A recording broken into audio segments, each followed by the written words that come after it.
আমাৰ ডিফু লোকসভাৰ বাবে মনোনয়ন পত্ৰ দাখিল কৰিব আপোনালোক সকলোৱে অমৰ সিং টিচুক যাতে আশীৰ্বাদ কৰে জিকিবনে নাই অমৰ সিং জিকি ইমান ঠাণ্ডা কৈ আছে জিকিবনে নাই গ্যালাৰী জিকিবনে নাই একদম জিকাব লাগিব ঠিক আছে আজি আপোনালোক সকলোৱে জানে যে আমাৰ ভাৰতৰ প্ৰধানমন্ত্ৰী নৰেন্দ্ৰ মোদী ডাঙৰীয়াক আমি তৃতীয়বাৰৰ বাবে ভাৰতৰ প্ৰধানমন্ত্ৰী বনাব লাগিব আৰু মোদী ডাঙৰীয়াক যদি আমি ভাৰতৰ প্ৰধানমন্ত্ৰী বনাব লাগে তেতিয়া হলে ডিফুত আমি অমৰ সিং টিচুক বহুত ভোটত জিকাব লাগিব যোৱাবাৰ আমি হৰেন সিং বেগ 2,30,000 ভোটত জিকাইছিলো এইবাৰ অমৰ সিং টিচুক আমি 3 লাখ ভোটত কাৰ্বি আলং আৰু ডিমা হাছাওৰ পৰা জিকাব লাগিব পাৰিবনে নাই হ'ব ঠিক আছে আজি মই দুটা তিনটা কথা কব খুজিছো ইলেকশন আহিব অমৰ সিং টিচু জিকিব আৰু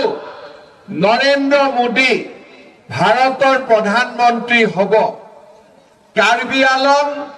আৰু ডিমা হাছাও জিলাৰ উন্নতিৰ বাবে আমি যিমান কাম কৰিব লাগে আমি কৰি থাকিম কিন্তু মই আজি কেইটামান কথা আপোনালোকক নতুনকৈ কব খুজিছো ইয়াতে আপোনালোকে হাত উঠাওক কাৰ কাৰ ঘৰত ৰেশন কাৰ্ড আছে কাৰ কাৰ ঘৰত ৰেশন কাৰ্ড আছে হাত উঠাওক ওপৰতো হাত উঠাওক কাৰ কাৰ ঘৰত ৰেশন কাৰ্ড আছে সবে হাত উঠাওক ৰেশন কাৰ্ড কাৰ কাৰ আছে মই কিবা ভাল কথা এটা কম ঠিক আছে এতিয়া আপোনালোকে কওক অৰুণোদয় কাৰ কাৰ আছে নোহোৱা বিলাকক পিছত কম অৰুণোদয় কাৰ কাৰ আছে হাত উঠাওক ঠিক আছে অৰুণোদয় নাই কাৰ কাৰ হাত উঠাওক এতিয়া মই আপোনালোকক এইবাৰ কব খুজিছো কি মোক আৰু আপোনালোকে অৰুণোদয় খুদি থাকিব নালাগে যাৰ যাৰ ঘৰত ৰেশন কাৰ্ড আছে তাৰ ঘৰত মই ডাইৰেক্টলি অৰুণোদয় দি দিম হ'ব এতিয়া আপোনালোকক এখন আমি সাৰ্ভে ফৰ্ম বনাইছো কাৰ কাৰ ঘৰত ৰেশন কাৰ্ড আছে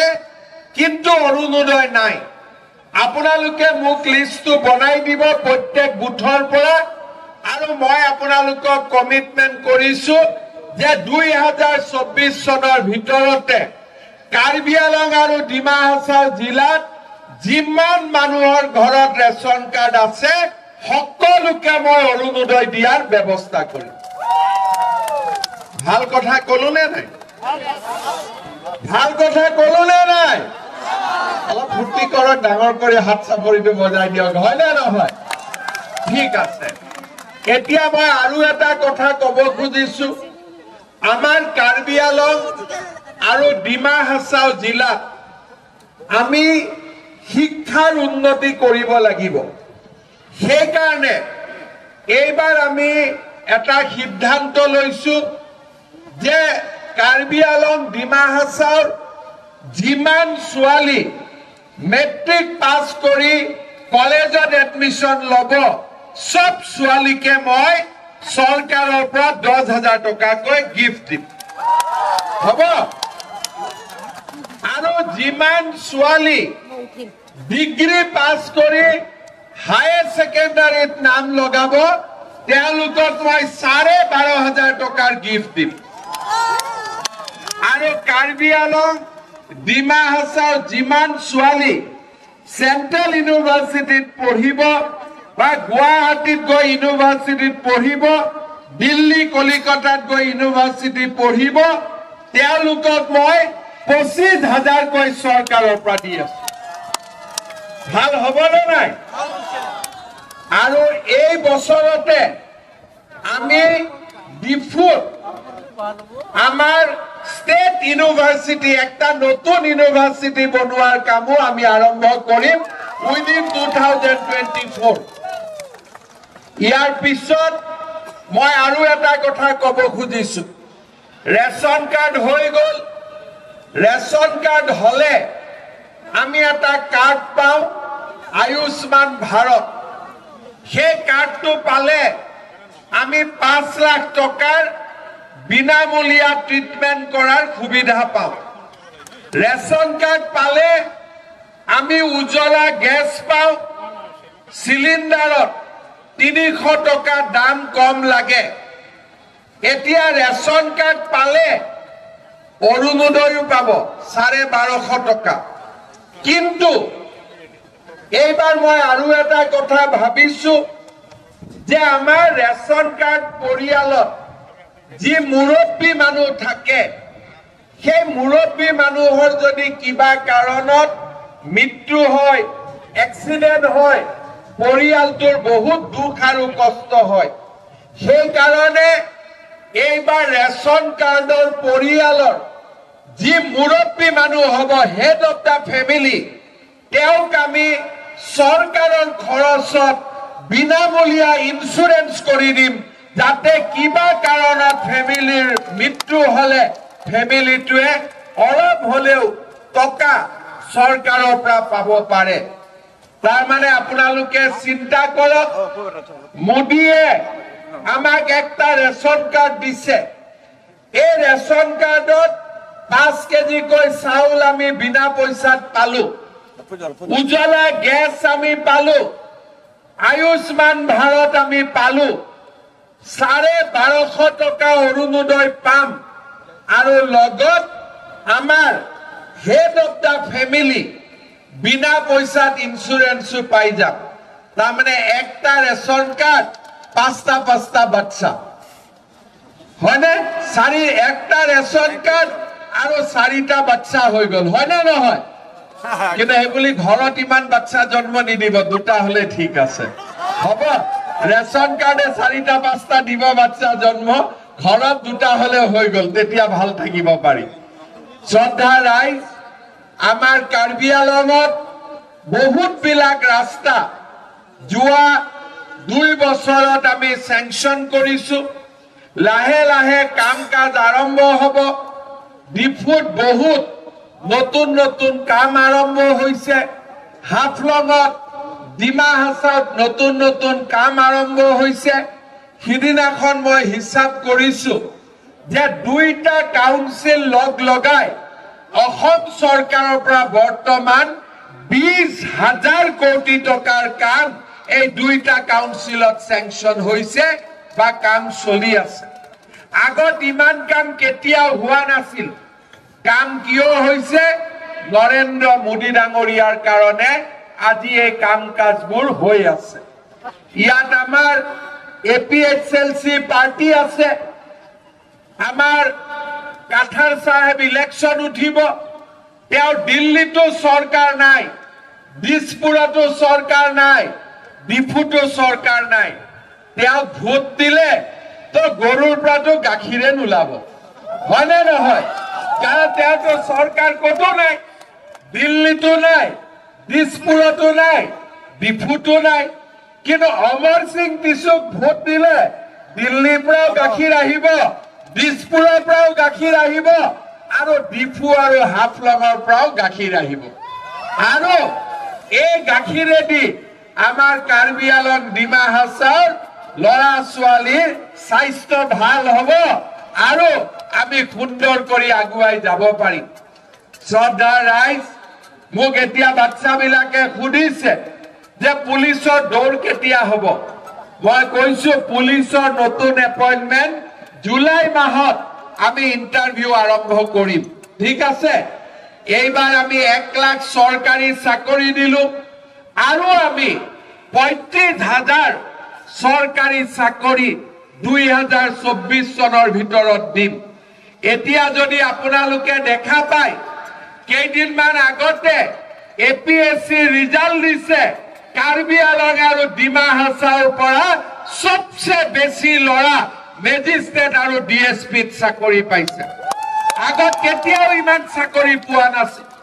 পুলিচৰ সাব ইন্সপেক্টৰ হৈছে আগত কেতিয়াও ইমান চাকৰি পোৱা নাছিল প্ৰমোদ বড়ো ডাঙৰীয়াই কৈছে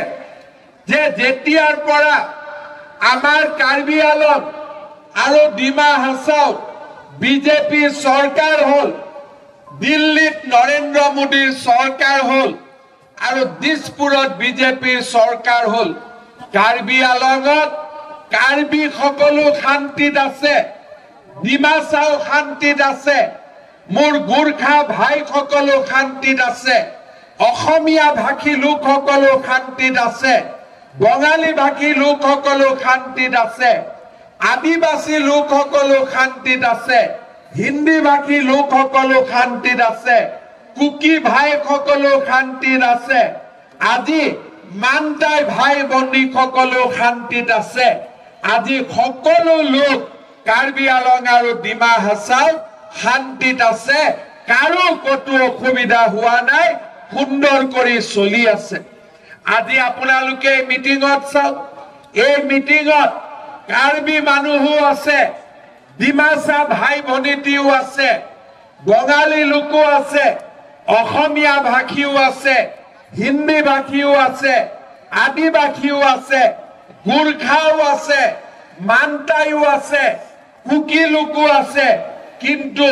কতো কোনো কাজিয়া পেচাল নাই সকলো মানুহ মিলা পিছাত আজি ইয়াত বাস কৰিছে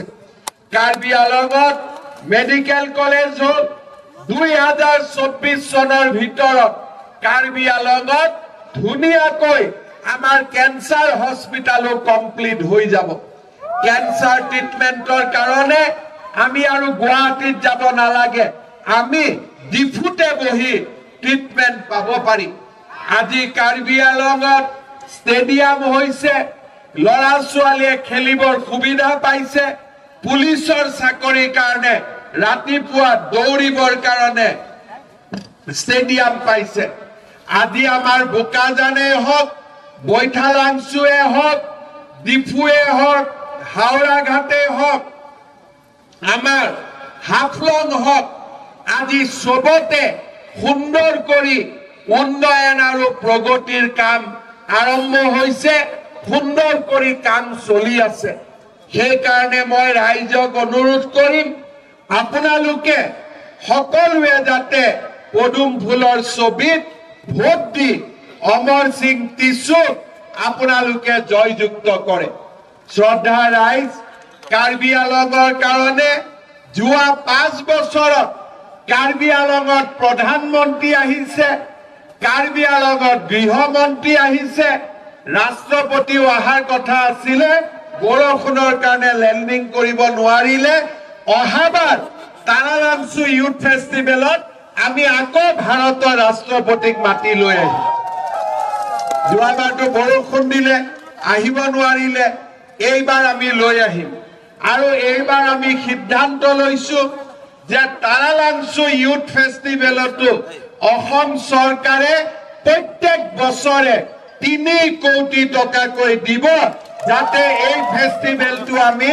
ইন্টাৰনেশ্যনেল লেভেলত আমি লৈ যাব পাৰো শ্ৰদ্ধা ৰাইজ আমাৰ ইয়াত বড়ো ভাই ভনীটি সকলো আহিছে আজি প্ৰমোদ বড়ো ডাঙৰীয়া ইয়াত উপস্থিত আছে আমি সকলোৱে কাৰ্বি আলং আৰু ডিমা হাছাও মিলা মিছাকৈ থাকিব বিচাৰো আজি মই এইকেদিন দেখি আছো যে কাৰ্বি আলঙত APHSLC আৰু কংগ্ৰেছৰ পৰা ডেইলি নতুন নতুন মানুহ জয়েন কৰি আছে এতিয়া APHSLC গাড়ীত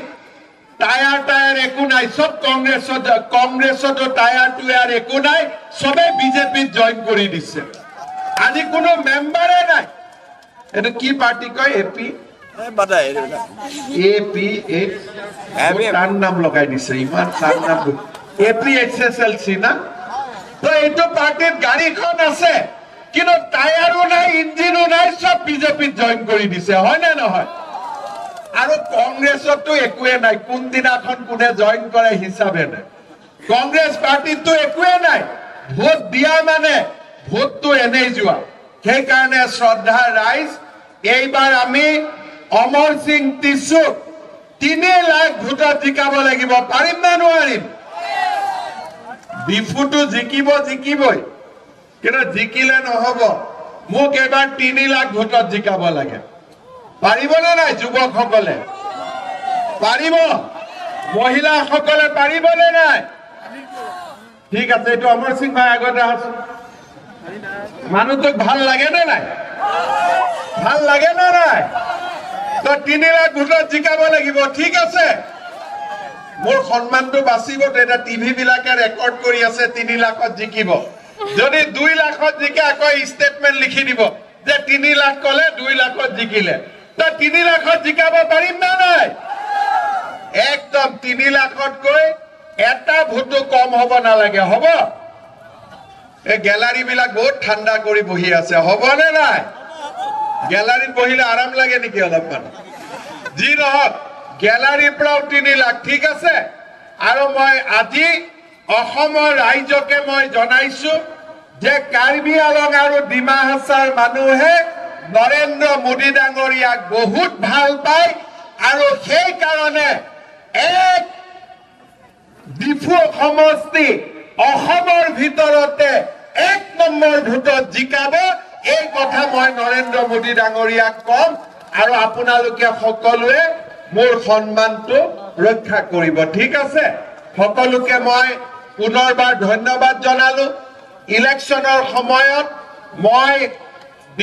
বোকাজান, ডিফু, হাওড়াঘাট, বৈঠালাংছু, হাফলঙত মিটিঙত আহিম। তেতিয়া আপোনালোকৰ যি সমস্যা আছে মই এটা এটাকৈ কাগজত লৈ আপোনালোকক মই কৈ যাম। আগত